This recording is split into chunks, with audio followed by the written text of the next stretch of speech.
Join అవ్వండి prayer warriors గ్రూప్లో. మీరు కూడా ప్రార్థన చేయండి. మనమందరం కూడా ఆత్మీయంగా బలపడతాం. హెబ్రీయులకు రాసిన పత్రిక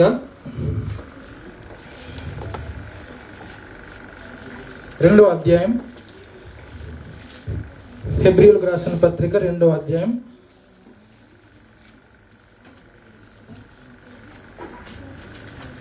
మొదటి నుండి 4 వచనాలు. కావున మనము వినిన సంగతులను విడిచిపెట్టి కొట్టుకొని పోకుండానట్లు వాటి యందు మరి విశేష జాగ్రత్త కలిగి ఉండవలెను. ఎందుకనగా దేవదూతల ద్వారా పలుకబడిన వాక్యము స్థిరపరచబడినందున ప్రతి అతిక్రమమును అవిధేయతకు న్యాయమైన ప్రతిఫలం పొంది ఉండగా ఇంత గొప్ప రక్షణను మనము నిర్లక్ష్యము చేసిన ఎడల ఎలాగూ తప్పించుకుందుము. అట్టి రక్షణ ప్రభువు బోధించుట చేత ఆరంభమై దేవుడు తన చిత్తానుసారముగా సూచక క్రియల చేతను మహత్కార్యముల చేతను నానా విధములైన అద్భుతముల చేతను వివిధములైన పరిశుద్ధాత్మ వరములను అనుగ్రహించుట చేతను వారితో కూడా సాక్ష్యం ఇచ్చుచుండగా వినిన వారి చేత మనకు దృఢపరచబడెను. ప్రార్థన చేసుకుందాం. దయగల మా ప్రభా, కృప కలిగిన మార్చుకొని ఘనమైన నామమునకు వందనాలు చెల్లించుకుంటున్నాను తండ్రి. నీకు వందనాలు ప్రభా. ఇంతకాలము ఏ యోగ్యత లేకపోయినా కానీ మా ప్రభా అనేక పరిస్థితుల్లో ప్రభా మమ్మల్ని కాచి కాపాడి ప్రభా ఇంతకాలం సజీవులుగా ఉంచావు. ఇదిగో ప్రభా నీ రక్తంతో మమ్మల్ని కడిగి ప్రభా నీ విశ్వాసులంగా నిన్ను ఆరాధించుకోవటకు ప్రభా నీ పరిచర్య చేయడానికి మీరు ఇచ్చిన ధన్యతను బట్టి నీకు వందనాలు, స్తోత్రములైనా. కూడిన ప్రతి ఒక్క బిడ్డను దీవించి ఆశీర్వదించండి. యవన సహవాసాన్ని ప్రభా మీరు దినదినము ప్రభా ఆశీర్వదిస్తున్న విధానం బట్టి నీకు వందనాలు. అనేక మంది ప్రభా పరిచర్య చేస్తున్నారు ప్రభా. ప్రతి బిడ్డను దీవించి ఆశీర్వదించండి. ఇదిగో ప్రభా ఈ రోజు ఈ ఆరాధనలో ప్రభా ఈ వరకు జరిగిన ప్రతి కార్యమును బట్టి మీరు మహింపరచబడి ఉన్నారని నమ్ముచున్నాం తండ్రి. నీకు వందనాలు. ఇదిగో ప్రభా స్తోత్రంలో యోగ్యత లేని నన్ను ప్రభు నిలబెట్టుకుని ప్రభా ఇదిగో ప్రభా నీ మాటలు ప్రభు మేము ధ్యానించుండగా ప్రభా ఇదిగో నా నోటి మీ బుర్రగా వాడుకుని ప్రభా మాట్లాడుతున్న నన్ను ప్రభా వింటున్న ప్రతి ఒక్కరిని ప్రభా నీ పరిశుద్ధాత్మ అభిషేకం చేత నింపి ప్రభా స్తోత్రంలైనా ఇదిగో మా జీవితాలను సరి చేసుకుంటకు ఇదిగో ప్రభా నీ కొరకు మరింతగా పని చేయటకు ప్రభా కృప చూపించమని ఇదిగో ప్రభా ఈ ఆరాధనలో హాజరున్నంత వరకు మీరు మాత్రమే మహింపరచబడమని యేసు పరిశుద్ధ నామములో బ్రతిమలాడి వేడుకొంచున్నాం తండ్రి. ఆమేన్. ఇప్పుడు చదవబడిన వాక్యము ఈ పత్రిక ఎవరికి రాయబడిందండి? హెబ్రీయులకు రాయబడింది. హెబ్రీయులు అంటే ఎవరు?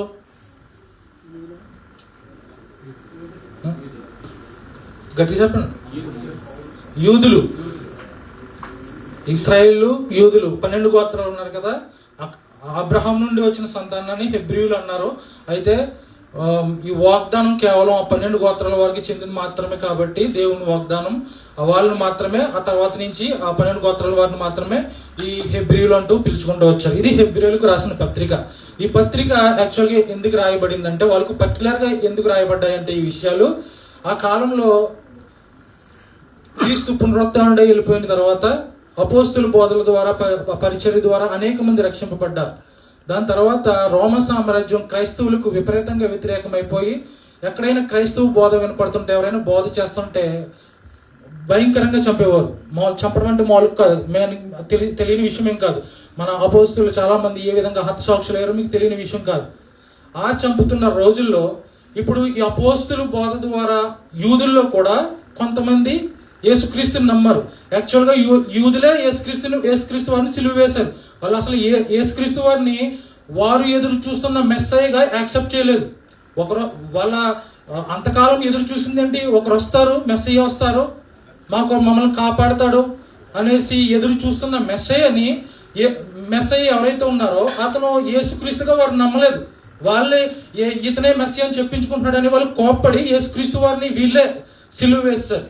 అయితే ఆయన పునరుత్థానుడు అయిపోయిన తర్వాత అపోస్తులు బోధ ద్వారా ఈ యూదుల్లో కొంతమంది రక్షింపబడి యేసుక్రీస్తు వారిని నమ్ముకున్నారు. వారు క్రైస్తవులుగా మార్చబడ్డారు. ఇప్పుడు ఈ క్రైస్తవుల్లో ఈ గ్రంథం రాస్తున్న సమయంలో ఈ క్రైస్తవులు ఎవరైతే ఉన్నారో, ఎవరైతే క్రైస్తవులు అని చెప్పబడుతున్నారో వాళ్ళని రోమ సామ్రాజ్యం విపరీతంగా చంపేస్తుంది, నష్టపరుస్తుంది, కష్టపడుతుందని విన్నాం కదా. ఈ నష్టాలకి, కష్టాలకి, ఈ మరణానికి భయపడి ఈ హెబ్రీయులు ఎవరైతే క్రైస్తవులుగా మారారో వారు మళ్ళీ యూద మతంలోకి వెళ్ళిపోవడం స్టార్ట్ చేశారు. నెమ్మదిగా భయపడుతున్నారు. యాక్చువల్గా వాళ్ళని బలపరచడం కోసం మీరు వెనక్కి వెళ్ళిపోకూడదు, మీరు పొందుకున్న రక్షణని నిర్లక్ష్యం చేయకూడదు, అది మామూలు విషయం కాదు రక్షణ అంటే అనేసి ఈ హెబ్రీ గ్రంథకర్త వాళ్ళను బలపరచడానికి రాసిన పత్రిక ఇది. ఓకే, అందుకే ఈ యూదులు పాత నిబంధనలో చూస్తే దేవుని ద్వారా దూతల ద్వారా మాట్లాడు, ప్రవక్తల ద్వారా మాట్లాడు, సో మోసే నడిపించాడు. వీళ్ళందరూ కూడా ఈ యూదుల దృష్టిలో యేసుక్రీస్తు వారి కన్నా గొప్ప. ఎందుకంటే వీళ్ళు యేసుక్రీస్తుని దేవుడిగా అంగీకరించలేదు. యేసుక్రీస్తు కన్నా ఈ దూతలు, మోసే వీళ్ళందరే గొప్ప. వీళ్ళ అభిప్రాయాలను కొట్టివేయడానికి అందుకే మొదటి అధ్యాయంలో దేవదూతల కన్నా యేసుక్రీస్తు ఎందుకు గొప్పవాడో వివరించుకుంటూ వస్తారు. ఏంటంటే వీళ్ళకున్న ఓల్డ్ ఆలోచనలన్నీ, ఆ పాత ఆలోచనలన్నీ వీళ్ళని కొట్టివేయాలి, క్లియర్ చేయాలి. అయ్యో ఇప్పటివరకు మేము కొంతమంది అయితే క్రైస్తవులుగా మార్చబడినా కానీ అప్పటి వరకు ధర్మశాస్త్ర ఆచారాలను పాటించిన వాళ్ళు ఇప్పుడు ఏం చేయాలి? ఆ ఆచారాలను పాటించాలా వద్దా? ఇప్పటివరకు మేము ధర్మశాస్త్రమే గొప్పదనుకుని భావించాం కదా, ఇప్పుడు సడన్ గా మానేయాలా దీన్ని? ఇప్పుడు ధర్మశాస్త్రం కన్నా ఈ రక్షణ గొప్పదా అనే ఆలోచనలతో ఉన్నారు వీళ్ళందరూ కూడా. అందుకోసం ఈ డౌట్స్ అన్ని కూడా క్లియర్ చేసి వీళ్ళని ఈ రక్షణలో, ఈ విశ్వాసంలో బలంగా నిలబెట్టాలనేసి ఈ హెబ్రీ గ్రంథకర్త రాస్తున్న విషయాలు ఇవన్నీ కూడా వాళ్ళు బలపరచడానికి. మనం ఈ 2 అధ్యాయులు ఇప్పుడు చదువుకున్న భాగం మాత్రం ఈ రోజుకి ధ్యానం చేద్దాం. అయితే 3వ వచనం చూడండి. ఇంత గొప్ప రక్షణను మనము నిర్లక్ష్యం చేసిన ఎడల ఎలాగూ తప్పించుకుందాము. ఇప్పుడు వాళ్ళకి రాసిన పత్రిక మనం ఎందుకు ధ్యానం చేయాలి అనే ఆలోచన డౌట్ ఉండొచ్చు. అప్పుడు వాళ్ళు రోమా సామ్రాజ్యానికి, యూద మతానికి భయపడి క్రైస్తవుల నుండి తొలగిపోతుంటే, ఈరోజు క్రైస్తవులని మనం రక్షింపబడినా కూడా లోకంలో ఉన్న టెంప్టేషన్స్ కి మనం వెనక్కి వెళ్ళిపోతున్నాం. అవి చూసి నెమ్మదిగా నిర్లక్ష్యం చేస్తున్నాం రక్షణని. లోకంలో ఉన్న టెంప్టేషన్ కానీ, లోకంలో ఉన్న ఆశలు కానీ, బయట సాంప్రదాయాలు కానీ, బయట ఆచారాలు కానీ మీరు చూస్తుంటే నెమ్మదిగా క్రైస్తవులకు వచ్చేస్తున్నాయి. క్రైస్తవులే చేస్తున్నారు వాటిని. క్రైస్తవులో ఇంతకుముందు లేనివన్నీ, అంటే సెలబ్రేషన్స్ లో కానీ, గొప్పలు చేయడంలో కానీ చూడండి నెమ్మదిగా ఇంతవరకు హిందువులు చేసిన ఆచారాలన్నీ ఇప్పుడు క్రైస్తవులు చేయడం స్టార్ట్ చేశారు. కాబట్టి మనం కూడా ఏంటంటే క్రైస్తవులో ఉన్నాము, నెమ్మదిగా నిర్లక్ష్యం చేసి లోకంలో పడిపోయే అవకాశాలు ఉన్నాయి, జరుగుతున్నాయి అవి. కాబట్టి అందుకు మనం కూడా బలపడడానికి ఈ వాక్యం ధ్యానించడం చాలా అవసరం. ఇంత గొప్ప రక్షణను నిర్లక్ష్యం చేసిన ఎలా తప్పించుకుంది? ఎందుకు నిర్లక్ష్యం చేస్తామంటే ఫస్ట్ మనం దాని గొప్పతనాన్ని తెలుసుకున్నా కానీ రోజు ధ్యానించం, రోజు గుర్తుపెట్టుకోం, ఆ విలువని మనం కళ్ళ ముందు ఉంచుకోం. ఎప్పుడైతే మన కళ్ళ ముందు నుంచి తప్పుకుపోద్దాం, మన మనసులో నుంచి తప్పుకుపోద్దాం, దాన్ని నిర్లక్ష్యం చేస్తాం. అందుకే పర్టికులర్గా ఇంత గొప్ప అని మనిషిని చేయడానికి కారణం ఏంటంటే, ఇంత గొప్పదైన రక్షణని మీరు ఎందుకు నిర్లక్ష్యం చేస్తున్నారో, ఇది గొప్పదని మీరు తెలుసుకోవాలి ఫస్ట్. ఎంత గొప్పదో తెలుసుకోవాలి ఫస్ట్. అందుకోసం ఆయన ఈ మాటను మెన్షన్ చేస్తాడు. ఇది ఎంత గొప్పది, ఎందుకు గొప్పది అసలు అని ఆలోచిస్తే 4వ వచనం ఆరంభంలో చూడండి, రీజన్ రాస్తున్నాడు. అట్టి రక్షణ ప్రభువు బోధ చేత ఆరంభమై. ఈ రక్షణ మనం ఏదైతే కలిగి ఉన్నామో ఆ రక్షణ ఎవరో ఇస్తే వచ్చింది కాదు, నీ కోసం నా కోసం దేవుడు ఆయనే ఈ లోకానికి వచ్చి ఆయన బోధ చేయడం స్టార్ట్ చేశాడు నీకు. అంటే దేవుడే పరలోకం విడిచి ఈ భూలోకానికి వచ్చాడంటే దాని విలువ ఎంత ఉండాలి, దానికి అవి గ్రహించాలి మనం కదా. దేవుడు ఆయన మహిమలో ఎంతో హ్యాపీగా ఉండాల్సింది పోయి నీ కొరకు నా కొరకు ఈ భూలోకానికి వచ్చి ఆయన బోధ చేసి, నేనే మార్గము, నేనే సత్యము, నేనే జీవము, నా ద్వారా తప్ప మీకు రక్షణ లేదు, నన్ను నమ్ముకోకపోతే మీరు నరకానికి వెళ్తారు, అగ్నిగుండంలో పడతారు అనేసి బోధ చేసి మళ్ళీ దానికి వెల చెల్లించాలని చెప్పి ఆయనే మరణించటం, ఇదంతా చూస్తే ఈ రక్షణ కోసమే ఆయన చేస్తున్నాడంటే ఆ రక్షణ ఎంత విలువైనది అయి ఉండాలి. పోనీ అక్కడితో ఆగిపోయిందా?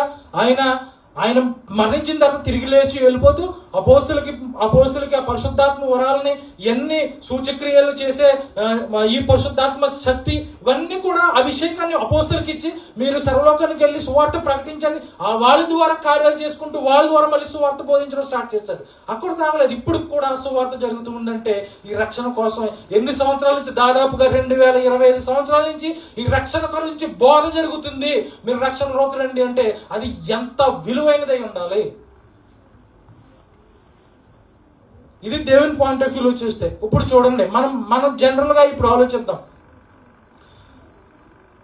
ఇప్పుడు అంబానీ దగ్గర కొన్ని వేల లక్ష కోట్లు ఉన్నాయి కదా, అతను ప్రాణానికి ఏదైనా అపాయం వచ్చింది అనుకో, చచ్చిపోతున్నాడు, 1000 కోట్లు పెడితే కనుక బతుకుతాడు లేకపోతే చచ్చిపోతాడు అనేసి డాక్టర్ చెప్పారు అనుకోండి, అతను 1000 కోట్లు పెడతాడు లేదా ఆ ప్రాణానికి? 1,00,000 కోట్లు ఉన్నప్పుడు 1000 కోట్లు పెట్టుకుంటాడు కదా.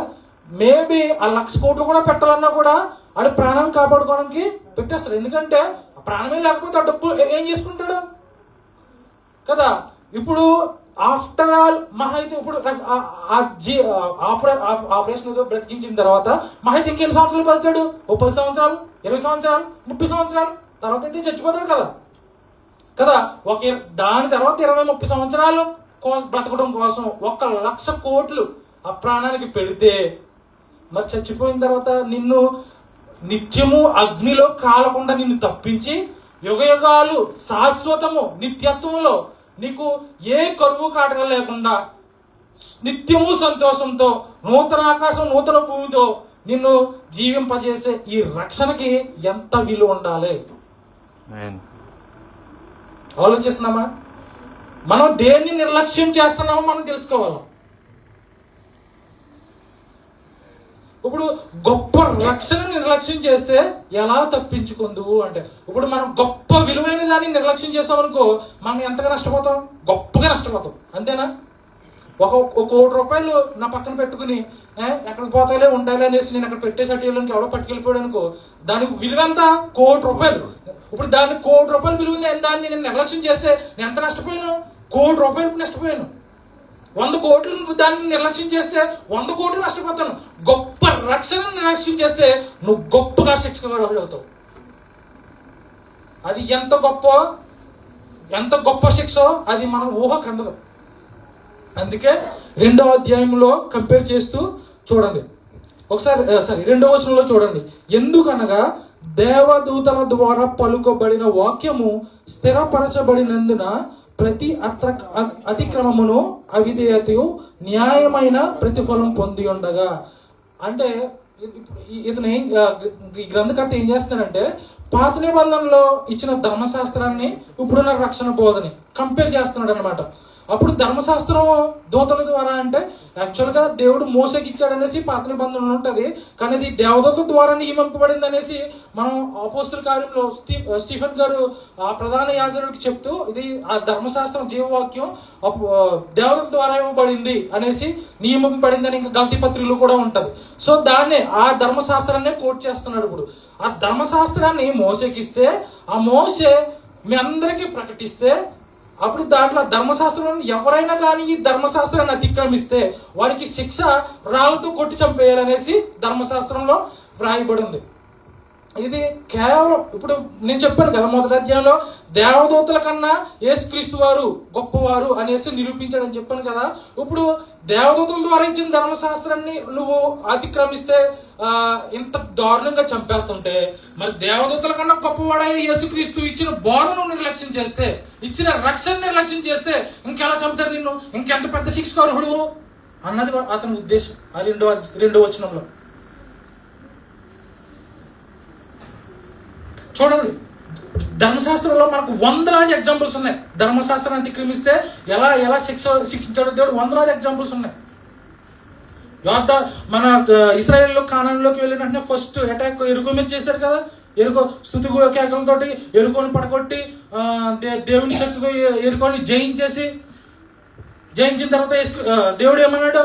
ఇది ప్రథమ ఫలం, ఇది నాది, వేరే వాళ్ళు మీరు ఎవరు ముట్టుకోవడానికి వీల్లేదు, ఇది ప్రథఫలం కాబట్టి మొదటి విజయం కాబట్టి ఇది నాది. ఎరుకలో ఏవైతే ఉన్నాయో అవన్నీ కూడా నాయే, ఏ సామాగ్రి కూడా మీరు ముట్టుకోవడానికి లేదు అనేసి దేవుడు చెప్పాడు. అయితే అందరూ బాగానే ఉన్నారు. దాంట్లో కూడా ఆకాన్ అనేవాడు ఏం చేశాడు, సామాగ్రిని పట్టుకెళ్ళి దాచుకున్నాడు. నెక్స్ట్ అటాక్ హాయి అనే చిన్న ఊరు ఎరుకొస్తే అసలు కంపేరిజన్ ఉండదు అనమాట. చాలా చిన్న ఊరు అది హాయి ఆ పట్టణం అనేసి. దాని మీదకి అటాక్ వెళ్తే వీళ్ళు చిన్న పట్టణమే కదా అని దేవుడితో ప్రార్థించకుండా వెళ్ళిపోయి అటాక్ చేస్తారు. 3,000 మంది వెళ్ళి, కానీ ఓడిపోతారు. ఆ పట్టణం మీద ఇశ్రాయేలు ఓడిపోతారు. అప్పుడు ఓడిపోయిన తర్వాత తిరిగి వచ్చి అప్పుడు దేవుని దగ్గర ప్రార్థన చేస్తారు. దేవుడా మాకు తోడులేవు నువ్వు అది ఇది అనేసి. నువ్వు వెళ్ళి ముందు ప్రార్థన చేయాలి, కానీ వెళ్ళి వచ్చేసిన తర్వాత ప్రార్థన చేస్తావంటే వెళ్ళి ముందు ప్రార్థన చేస్తే ఆయన తోడు ఉంటాడు. అప్పుడు చెప్తాడు దేవుడు, మీరు ఓడిపోవడానికి గల కారణం ఏంటో తెలుసా, నన్ను ప్రార్థన చేస్తుంటే మీలో ఉన్న లోపాన్ని నేను బయటపెట్టి దాన్ని సరి చేసుకున్నట్టు చేసి అప్పుడు నేను పంపించేవాడిని, కానీ మీరు నాకు ప్రార్థన చేయలేదు. అసలు లోపం ఏంటంటే నేను చెప్పిన విధంగా మీరు ఉండలేదు. మీలో ఉన్న ఆకాన్ అనేవాడు ఇలాగా సామాగ్రిని ముట్టుకుని వచ్చి దాచుకున్నాడు. మరి నాకు కోపం రాదా? నాకు కోపం, మీరు ధర్మశాస్త్రాన్ని అతిక్రమిస్తుంటే, నా మాటను అతిక్రమిస్తుంటే నేను మీకు తోడే ఉంటానా? ఏం చేసినా మీకు తోడే ఉంటాను అనుకుంటున్నారా అని చెప్పి ఫస్ట్ వెళ్ళి వాడి ధర్మశాస్త్రాన్ని నా మాటని తృణీకరించాడు కాబట్టి ఫస్ట్ వాడికి శిక్ష వేయండి వెళ్ళి. దాని తర్వాత మళ్ళీ నేను మీతో యుద్ధం చేస్తానంటే వాడి ఆకాన్ని తీసుకెళ్ళి వాడి కుటుంబాన్ని తీసుకెళ్లి ఊరి చివరి రాళ్లతో కొట్టి అగ్నితో కాల్చివేస్తారు. దేవుని మాటని పాత నిబంధన కాలంలో దేవుని మాటని అతిక్రమిస్తే అలాగే మోయాబీలు లేడీలతోటి ఇశ్రాయేలు అందరూ వ్యభిచారం చేస్తుంటే ఒకే రోజు 24 మందిని చంపేశాడు దేవుడు. ధర్మశాస్త్రాన్ని అతిక్రమించి వ్యభిచారం చేస్తుంటే మోయాబీలకు సంబంధించిన స్త్రీలతోటి అనేక కార్యాలు, అద్భుత కార్యాలు, ఆశ్చర్యకాలు అన్ని చేసుకుంటా వచ్చి ఎర్ర సముద్రాన్ని దాటించి 2 పాయలుగా చేసి ఆకాశం నుండి మన్నాను కురిపించి వారికి పెట్టి బండ నుండి నీళ్లు రప్పించి వారికి త్రాగిపించి ఇవన్నీ చేసిన తర్వాత కూడా మళ్ళీ వీళ్ళు ఇశ్రాయేలు మోసం మీద అనుకుంటుంటే పామును పంపిస్తాడు దేవుడు. దేన్ని వదిలిపెట్టలేదు దేవుడు. ధర్మశాస్త్రానికి అవిధేయత చూపించిన, అతిక్రమించిన ప్రతి ఒక్కరికి దేవుడు శిక్ష వేశాడు. ఎవరిని వదిలిపెట్టలేదు. అలాంటిది ఇప్పుడు దేవదూతల చేత ఇవ్వబడిన ధర్మశాస్త్రానికే ఇంత కఠినమైన శిక్షలుంటే దేవదూతల కన్నా గొప్పవాడైన యేసుక్రీస్తు పాదతో ఆరంభమైన ఈ రక్షణ నిర్లక్ష్యం చేస్తే నువ్వు ఎంత శిక్షకు అర్హుడు అనేది ఈ గ్రంథకర్త ఉద్దేశం తెలియపరచాలనుకుంటున్నారు. ఇప్పుడు నిర్లక్ష్యం అనేది మనం ఉద్దేశపూర్వకంగా చెయ్యం యాక్చువల్గా కదా. ఉద్దేశపూర్వకంగా చేసేదాన్ని నిర్లక్ష్యం. ఇప్పుడు ఒక వాటర్ ఫాల్ దగ్గరికి వెళ్ళాము, కాలేరు పడిపోయాం అంటే చూసుకోకుండా కాలేరు పడిపోయామనుకో నిర్లక్ష్యంగా ఉన్నాడో పడిపోయాడు అనుకుంటారు. మనం దూకేసామనుకో, కావాలని దూకామనుకో దాన్ని ఏమంటారు, కావాలని దూకు సూసైడ్ అంటారు దాన్ని. నిర్లక్ష్యం వల్ల జరిగింది అంటారు. నిర్లక్ష్యం అంటే మనం చూసుకోకుండా అజాగ్రత్తగా ఉంటేనో జరిగేది. సో ఇక్కడ మనం రక్షణని కావాలని రిజెక్ట్ చేసే వాళ్ళు అన్యులు. ఇప్పుడు వరకు రక్షింపబడిన వాళ్ళు మాకు దేవుడు అతని దేవుడు ఏంటి అనేసి రిజెక్ట్ చేసే వాళ్ళు, అది ఉద్దేశపూర్వకంగా చేసేది వాళ్ళు అగ్నిగుండానికి వెళ్తారు వాళ్ళు ఖచ్చితంగా. కానీ రక్షింపబడి దేవుని బోధన వింటూ మనం రక్షణ కలిగి సంఘానికి వస్తూ అయినా సరే మనం ఏంటో తెలిసి తెలియక, అంటే ఎలా ఉంటుందంటే ఈరోజు చేయాల్సింది చేద్దాంలో టైం ఉంది కదా అనుకుంటాము, సమయం వచ్చేస్తుంది కానీ చెయ్యం. అది నిర్లక్ష్యం. పక్కన పెడితే ఎక్కడికి పోతుంది, ఇక్కడే ఉంటుంది కదా అని పట్టించుకోకుండా ఉన్నామనుకో పక్కన ఎవరికి పట్టిపోతాడు. అది నిర్లక్ష్యం వల్ల కోల్పోయింది. ఆ విధంగా నిర్లక్ష్యము అంటే మన ఉద్దేశపూర్వకంగా చేసేది కాదు కానీ ఇది ధ్యానం అంటే మనం ధ్యానపూర్వకంగా ఉండకపోవడం, కాన్సన్ట్రేట్ గా ఫోకస్డ్ గా ఉండకపోవడం వల్ల జరిగేది.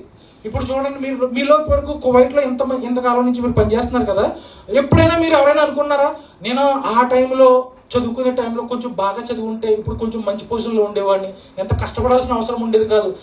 నాకు తెలిసి ఏదో ఒక టైంలో ప్రతి ఒక్కరు అనుకునే ఉంటారు, నేను కూడా అనుకుంటాను. ఆ టైంలో బీటెక్లో ఇంకో బ్రాంచ్ తీసుకుని ఉంటే, ఇంకో విధంగా చదువుకుంటే ఈ రోజుకు 5,000 సంపాదించేవాడిని, ఇలాగ ఆలోచన మనం ప్రతి ఒక్కరు అనుకుంటారు. మరి అప్పుడు ఎందుకు నిర్లక్ష్యం చేస్తాం మనం? ఎందుకంటే అది 20-30 సంవత్సరాల తర్వాత వచ్చే ఫ్యూచర్కి ఇప్పుడు నుంచే కష్టపడాలా అనే నిర్లక్ష్యం మంది. అక్కడికి చేరిన తర్వాత కానీ దాని యొక్క విలువ, ఆ నిర్లక్ష్యం చేసిన దాని విలువ మనము ఈ 20-30 సంవత్సరాల తర్వాత కానీ మనకు తెలియట్లేదు. ఎగ్జాక్ట్లీ. అర్థమవుతుందా? ఆ నిర్లక్ష్యం యొక్క కాస్ట్ అలా ఉంటుంది.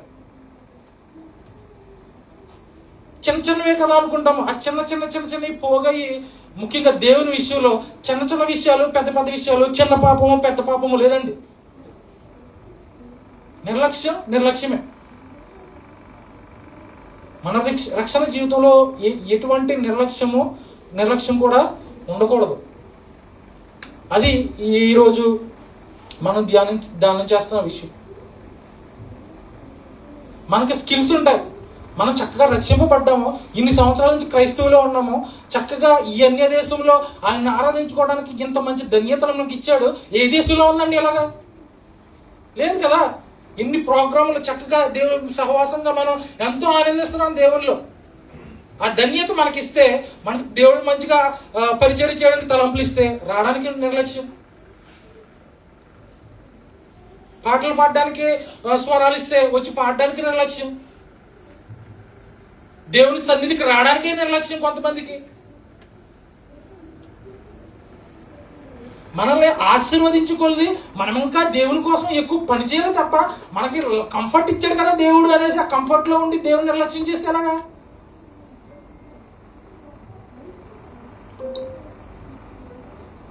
నీ పేరు మీద ఇది బాధ్యత అని ఎవరో రాసి పెట్టరండి.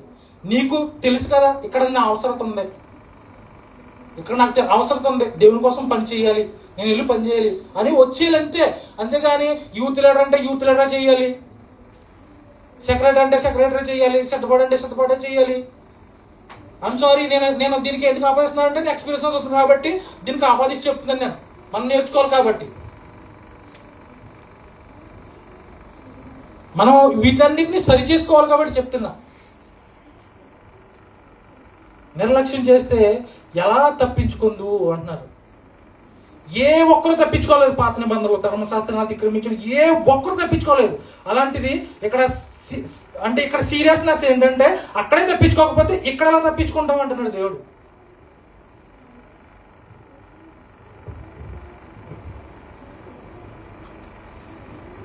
మనందరము ధ్యానపూర్వకంగా ఫోకస్డ్గా కాన్సన్ట్రేట్ గా ఉండాలి దేవుని విషయంలో, రక్షణ విషయంలో. చిన్న పాపమే కదా, ఒకసారి చేసిందే కదా. ఒకసారి అంటే ఇది ఎలా ఉంటుందంటే, ఒకసారి చేసామనుకో అది 2 సార్లు. ఇప్పుడు 1 వారం చర్చికి రావడం మానేస్తాం, 2 వారం మానేస్తాం, 3 వారం మానేస్తామనుకో అది అలవాటైపోతుంది మీకు.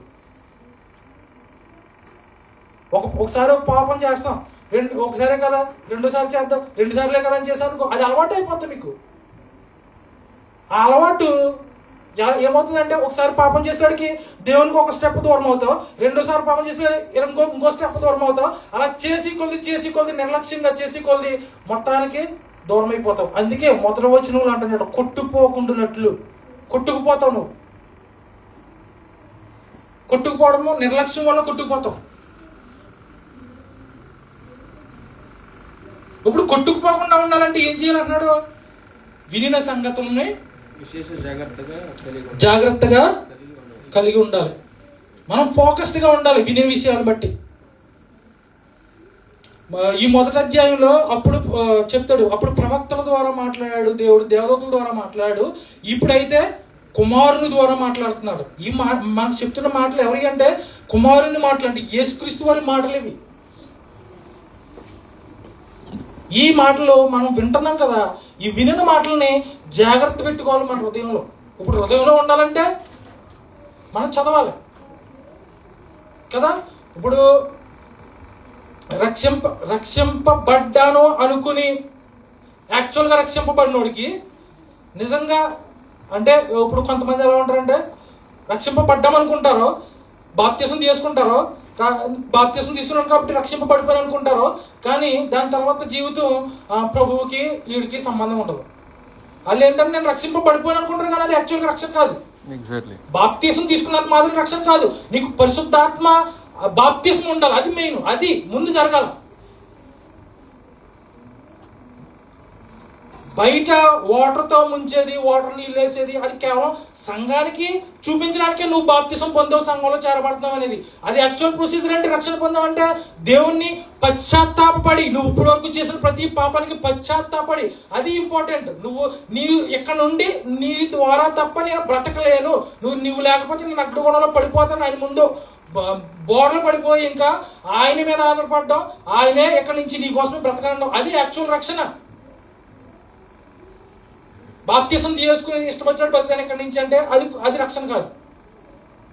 ఇప్పుడు ఈ ఎవరైతే బాప్తిసం తీసుకున్న రక్షింపబడిపోయిన అనుకుంటున్నారో వాళ్ళకి ఏంటంటే హృదయంలో వాక్యం ఉండదు. వాళ్ళు ఏమి ఉండరు, వాళ్ళు పట్టించుకోరు. అసలు బైబిల్ చదవడం కానీ, వాక్య ధ్యానం కానీ, ప్రార్థన జీవితం కానీ ఇవేమి ఉండవు. ఇప్పుడు వాళ్ళు పాప పడిపోయినప్పుడు, ఒకసారి పాపం చేసినప్పుడు వాళ్ళ హృదయంలో వాక్యం ఉంటే వాళ్ళు సరి చేసుకుని లేస్తారు. పాపం నుండి లేచి మళ్ళీ సరిపరచుకుంటారు. వాళ్ళ హృదయంలో వాక్యమే ఉండదు, ఇంకా క్రమపరుచుకుంటారు వాళ్ళని.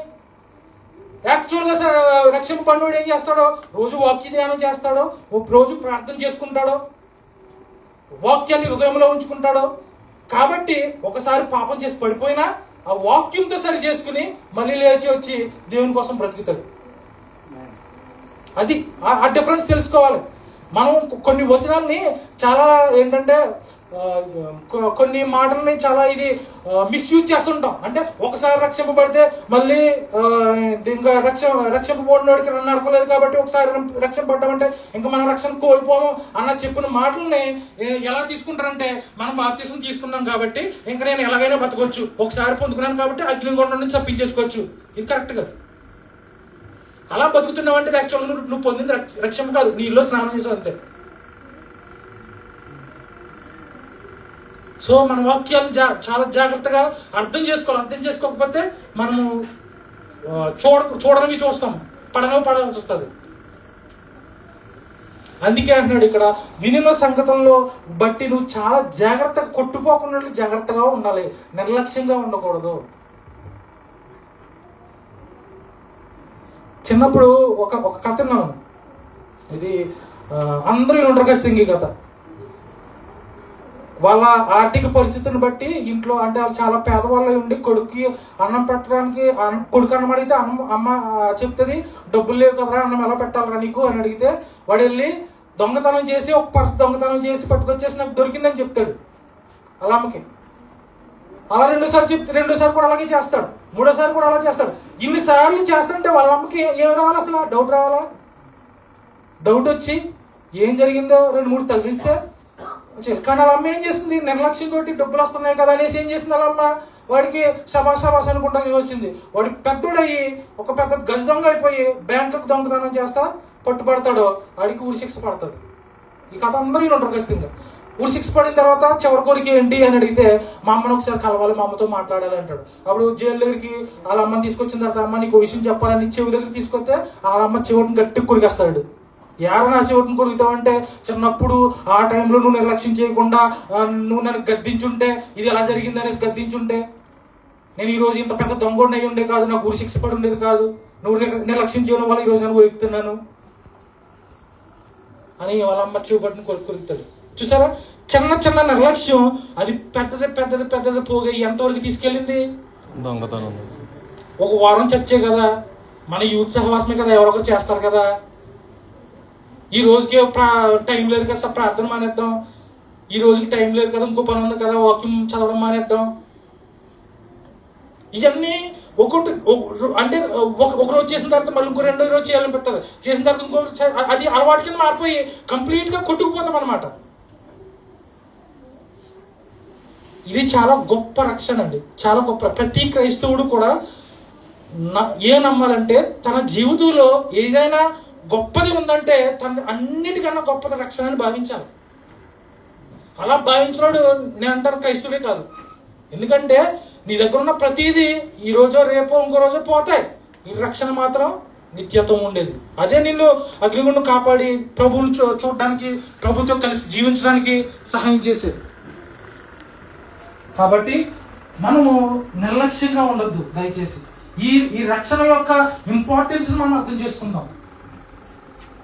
దేవుని యొక్క మన వ్యక్తి జీవితంలో, మన వ్యక్తిగత ఆత్మీయ జీవితంలో కానీ, ప్రభువు మన పట్ల పెట్టిన బాధ్యతల్లో కానీ, పరిచర్యల్లో కానీ, నేనైనా మీరైనా ఎవరైనా నా వల్ల కూడా తప్పులు జరుగుతుంటాయి. నేను ఏదైనా ఇప్పుడు అంటే నా మీద పెట్టిన బాధ్యతను బట్టి నేను కొన్ని చెప్తుంటాను, మీకు అన్న ఇలా చేయకండి అలా చేయకండి అనేసి నిర్లక్ష్యం అయిపోతుంది, లేటుగా రాకండి టైంకి రండి అనేసి నేను చెప్తుంటాను. నేను మిమ్మల్ని సరి చేయాలి, మీరు నన్ను సరి చేయాలి, మనందరం ఆత్మీయ సహోదరులం కదా. నాకు ఒక లాస్ట్ వీక్ ఒక అన్న చెప్పాడు నాకు, అన్న నువ్వు మాట్లాడుతుంటే చాలా సీరియస్ గా మాట్లాడుతున్నావు మొహమ్మద్లో పెట్టుకుని, ఏం చేస్తా నా ఫేస్ మ్యానుఫ్యాక్చరింగ్ డిఫెక్ట్ అది యాక్చువల్గా నా ఫేస్ ఎలా ఉంటుంది చాలా సీరియస్గా ఉంటుందని కొంచెం నవ్వుతో మాట్లాడనేసి ఒక సలహా ఇచ్చారన్న. తీసుకోవాలి, ఖచ్చితంగా తీసుకోవాలి. నేను ట్రై చేస్తానన్నా. నాకు తెలియదు ఎక్కడ భయపడుతుంటారు, నా మొహం ఉంటుందని తెలియదు, అందుకోసం అలా అయిపోతుంటారు. కాబట్టి మనం ఒకరినొకరు సరి చేసుకుంటూ మనం మన వ్యక్తిగత ఆత్మీయ జీవితాలని పరిచర్యలో కూడా మనం ఒకరినొకరు సరి చేసుకుంటూ మనం బలంగా ముందుకెళ్ళాలి. మనందరం ఎవరి సహవాసంగా ఎలాగైతే ఇక్కడ ఆరాధిస్తున్నామో మళ్ళీ ఇదే సహవాసంగా మనందరం ఒకరినొకరు చూసుకున్నా కూడా ప్రభువుని ఆరాధించాలి పరలోకంలో. అటువంటి కృప మనందరికి దేవుడు దయచేస్తాడు. కాబట్టి అటువంటి రక్షణ మనందరికీ ఆయన కృపతో ఆల్రెడీ దయచేస్తాడు. అంత గొప్ప విలువైన రక్షణనే మనం నిర్లక్ష్యం చేయకుండా జాగ్రత్తగా కాపాడుకున్నట్లయితే ప్రభు మనం మన వ్యక్తిగత విషయాలని ప్రభు పరిచర్య కొరకు త్యాగం చేయడం నేర్చుకోవాలి. మన వ్యక్తిగత జీవితంలో జరిగేవి త్యాగం చేయడం, ప్రభు కొరకు త్యాగం చేయడం నేర్చుకుంటే అవి అసలు దేవుడు ఏ ఒక్కదాన్ని వదిలిపెట్టాడు. ప్రతిదీ కౌంట్ అవుతుంది. మేబీ నీకు ఈ లోక జీవితంలో నీకు కావాల్సింది ఇవ్వకపోవచ్చేమో, కానీ పరలోక జీవితంలో నువ్వు చేసిన ప్రతి త్యాగానికి అక్కడ బహుమతులు ఇవ్వకపోతున్నాడు దేవుడు. ఇవన్నీ మన దృష్టిలో ఉంటే మన రక్షణ జీవితంలో, మన పరిచర్య జీవితంలో నిర్లక్ష్యంగా ఉండవు. అంటున్నాడు కదా, వినిన సంగతులను విడిచిపెట్టకండి. ఈ రోజు వినిన సంగతులు మనం ఎవ్వరూ విడిచిపెట్టకూడదు. మన హృదయాల్లో ఉంచుకుందాం, మన కళ్ళ ముందు ఉంచుకుందాం. ఈ హెబ్రీలు యేసుక్రీస్తు వారిని దేవుడిని ఎందుకు అంగీకరించలేదంటే వాళ్ళు ఏమనుకున్నారంటే వాళ్ళకి చేసిన వాగ్దానం, వాళ్ళకి ఒక రాజ్యాన్ని ఇస్తానంటే వచ్చే మెస్సియా ఒక సోల్జర్ లా వచ్చి కత్తిలో మొత్తం రోమిలందరినీ అటు ఇటు డిషుమని చంపేసి ఆ సామ్రాజ్యాన్ని అంతటినీ యూదుల చేతిలో పెట్టేస్తారని వాళ్ళు ఎక్స్పెక్ట్ చేస్తున్నారు. వాళ్ళు ఏంటంటే లోకపరమైన ఆశీర్వాదాల మీద వాళ్ళు ఫోకస్, దేవుడి సంకల్పాన్ని సరిగ్గా అర్థం చేసుకోలేదు వాళ్ళు. అలా కాకుండా వేరే విధంగా యేసుక్రీస్తు వారు వచ్చినోడికి ఇతను చచ్చిపోతున్నాడు, అంత సింపుల్ గా ఉన్నాడు, ఇతను దేవుడు ఏంటి అన్న దృష్టిలో ఆత్మీయ నేత్రాల్లో తెరవబడలేదు. వారు చదివిన ధర్మశాస్త్రం ఏంటంటే వాళ్ళని లోకపరంగా చదివారు, లోకాశల కొరకు లోకాశీర్వాదాల కొరకు చదివారు. మనం అలా ఉండకూడదు. మనకి యేసుక్రీస్తు వారి కుమారుడే స్వయంగా వచ్చి ఆయన బోధ చేస్తుంటే మనకి ఎందుకు అర్థం కాదు? మనం ఎల్లప్పుడూ మన ఆత్మీయ నేత్రాలు తెరుచుకొని మన వాక్య ధ్యానం చేస్తూ చదివిన విషయాల్ని, వినిన విషయాల్ని మన దృష్టిలో ఎల్లప్పుడూ మన కళ్ళ ముందు, మన మనసులో, మన హృదయంలో ఉంచుకుని మనం నిర్లక్ష్యం చేయకుండా మన రక్షణ జీవితాన్ని వండుకున్నప్పుడు అనేక రకాలుగా ఆశీర్వదిస్తాడు. ఈ రోజు కాకపోతే రేపు కాకపోతే పరలోకంలో. అటువంటి కృప దేవుడు మనందరికి దయచేయను గాక. ఆమేన్.